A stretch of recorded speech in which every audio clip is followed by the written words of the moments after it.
bien-aimé, que tu amènes une personne au niveau de la justice divine et que Dieu tranche le problème. Comment il va trancher le problème? Le fait de pour lui d'aller voir ses amis ou encore quelqu'un qui va lui donner raison, bien-aimé, Dieu est capable de tuer cette personne-là la nuit.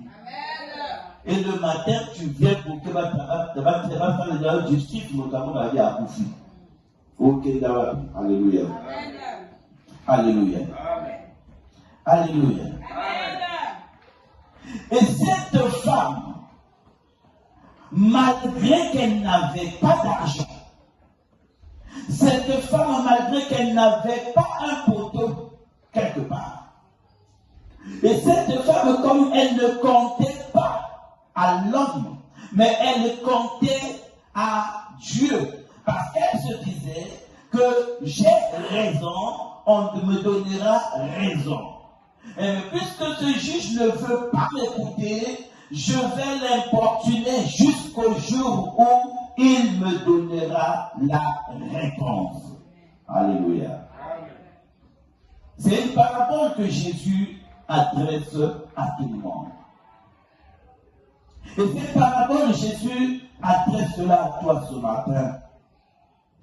Pour te dire que ne pense pas que tu es seul.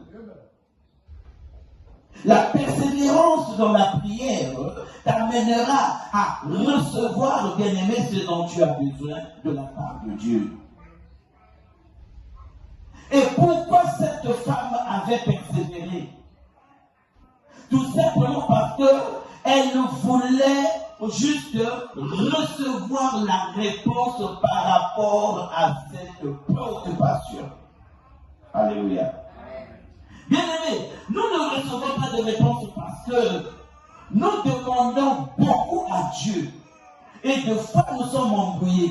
On ne sait plus qu'est-ce que nous avons eu à demander à Dieu au début de l'année. Nous sommes pratiquement à la fin de l'année. Qu'est-ce que nous sommes en train de demander à Dieu alors que les premiers sujets, Dieu n'a pas encore résolu cela, il n'y a pas eu de réponse. Mais nous continuons toujours à donner des requêtes à Dieu, sans pourtant se rendre compte que les premières requêtes n'ont pas été exaucées.